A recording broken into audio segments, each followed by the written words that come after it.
morning, everybody out there. You know, I was getting ready to go to bed last night, and I just randomly, my finger randomly hit an application on my phone. And I know it's probably happened to you before. Maybe you made a mistake and hit an app in your pocket or whatnot, but I was laying across my bed and I hit the YouTube Studio app, and that's basically the application that I have to check analytics and change thumbnails from my YouTube videos. And it's not an app that I visit very often, honestly. So as I hit it, I look and I noticed that I hit the comment section. You know, it basically lets me read recent comments, and I saw that 4 days ago somebody commented on a video that I made about 2 years ago, basically debunking ancestral worship, you know, which goes on in certain cultures, especially the African culture. A lot of praying to the ancestors and the dead, pretty much, which it's ridiculous, and it doesn't work. They can't hear you. I'm just gonna say that. But if you're interested in seeing that video, check that out. I'll try to remember to put a link in the description. But anyway, I saw a comment from a young lady that basically said Christianity is a joke, with the laughing emoji. Now, there used to be a point in time in my life where I would get angry or upset, and I would lash out because of a comment like so. And as my flesh wanted to do that, as bad as it wanted to reply back in a sarcastic manner, as much as I wanted to reply back with something, along the lines of "you're lost" or what have you, I just listened to the Spirit. And the only thing I said, or wrote, should I say, was some praying hands, like the praying hands emoji. I put that on there, and that was it. Usually people, they don't know how to react, because they usually people are looking for an argument, or they're looking to rile up the hornet's nest with those type of comments, because they know that some people are going to take the bait and do that. And a lot of Christians fail in that regard by not doing what God told us to do, which is to show love to your enemies. Jesus told us that, "Fear not if the world hates you, because they hated me first." We need to think about the life of Christ. When he lived on this earth, he went through so much hell and pain, so much torment, so much slander, so much, all of the things in which Christians don't want to deal with, he dealt with. The Bible tells us, in the words of Christ, that if you're going to follow me, you need to pick up your cross and deny yourself. You're going to go to war. You're going to deal with the same thing he did. Maybe not to the same magnitude, but you're going to deal with a little bit of persecution here and there. You're going to deal with a little bit of being made fun of or whatnot. But we can't let that discourage us from continuously walking the walk. If we let things like that discourage us, we're going to be like Peter when he said, "I'm not going to deny you. I love you so much. I'm not going to deny you. I'm not going to curse you. I'm not going to leave you." Well, Peter left him when Jesus got arrested. Peter denied him when those people around him asked him if he knew who Christ was and all of that. It happened. And if Christians can't take a little bit of damper here and there from some people who are lost and deceived, then we're not going to make it. And as I put those praying emojis up, I literally said a prayer for the young lady. I pray that she has her eyes open, because she's lost. To say that Christianity is a joke with no with no type of argument, with no type of context, with no type of meaning. The only reason that she wrote that is because she probably partakes in worshiping her ancestors. She probably partakes in false New Age spirituality. She probably thinks that praying to somebody who lived 1,000 years ago to watch over her is true, when it's not. Our dead loved ones cannot hear us. They can't. Especially those who believe in the false religion.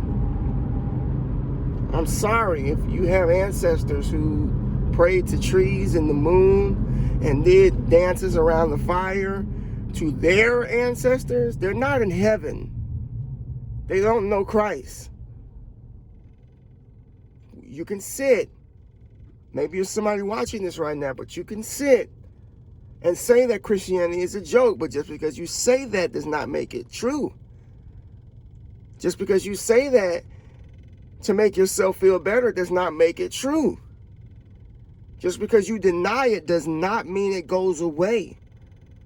You can ridicule, you can make fun of, you can tease, you can deny, you can do whatever you want, but it will never change that Jesus Christ is the way, the truth, and the life. And there is no way to the Father except through him. And if you're not going through the door, which is Christ, you're not getting in. You can curse to high heaven. You can make fun with every joke in the book. You can fill your head with all type of vain philosophies. You can do whatever you want, but it will never change that Jesus is the way.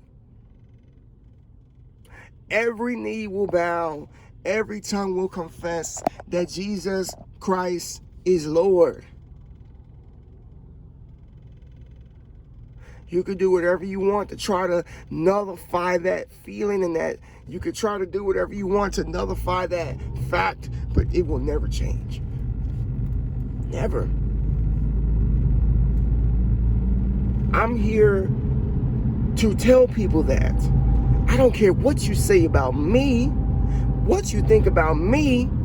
I don't want to see nobody go to hell. So it's up to me to tell the truth. It's up to me to try to lead people to Christ. Now, you can lead a horse to water, but you can't make them drink. And I got nothing to gain. Nothing. I don't have to gain anything. I would think anybody who wants somebody to know the truth is not necessarily looking for anything in return. You just don't want people to be deceived. People want to be spiritual but don't want no accountability. People want to be spiritual but don't want to live by a standard. People want to be spiritual but don't want to stop doing the things in which their flesh loves. That's why you say Christianity is a joke. That's the only reason. Christianity is a joke. Why do you say that? Well, I can't drink anymore. I can't have sex outside of marriage anymore. I can't condone whatever lifestyle I want and say that it's okay. There's a lot of things. I can't watch porn anymore. Yeah, that's why you say Christianity is a joke. And if you want to turn around, for my African American brothers and sisters out there, if you want to turn around with that silly argument that Christianity is white man religion, come on now. That's the oldest trick in the book. How long are you going to let the devil deceive you? How long are you going to let Satan keep you away from having everlasting life, having the joy of the Lord, having peace that surpasses all understanding? How long are you going to let the devil tempt you? Why don't you do a little bit of research before you utter those words? You probably have listened too much of your favorite Pan-Africanism teacher who tells you that Christianity is a white man's religion. Where did they get that from? How? Oh, okay. So you're looking at slavery and how they utilized some of the scriptures, twisted it to try to deceive people and utilize it for wickedness. That does not make Christianity a white man's religion. Somebody could do the same exact thing with old thought processes of ancestors. that say, well, burn your babies if you want to go to paradise. You think people want to start doing that and then turning around and say, well, spirituality, worshiping the ancestors is wicked? Hey, all it takes is one crazy person to take something that you love and twist it up, and then I guess the whole world throws the baby out with the bathwater and say, oh, it's wicked. Did you know that one of the first Bibles to ever be into existence is an Ethiopian Bible? I don't know about you, but there are no white people in Ethiopia. Do your research before you utter the words Christianity is a white man's religion. Just saying. Brother D is here to tell you the truth, not to scold you. I'm not here to make fun of anybody. I'm not here to make you feel bad. I'm here to make you think. I'm here to hopefully bring you to Christ. But I can't make anybody do anything. My fellow believers out there, let's have some patience for those out there who don't believe. Let's have some patience for those out there who are deceived, who are under strong delusion. Let's have some patience and love for these people. And don't snap on them. Don't push them away. Pray for them. Jesus told the Lord on the cross, Father, forgive them, for they know not what they do. As they stand there and look at him naked, as they stand there and look at him beaten, as they stand there and look at him in pain, as they stand there and look at him humiliated. Father, forgive them, for they know not what they do. He wanted to see them in paradise. Despite what they did, despite beating him and spitting on him and plucking out his beard, despite putting on that thorn of crowns on his head, despite all of that, he wanted to see them in heaven. Don't push these people away who are hurting. Look at it from the eyes of Christ. If the world hated you, Christ said, fear not, they hated me first. And no servant can be greater than his master. These are the words we should live by every day. God bless you all. Thank you for watching. Peace.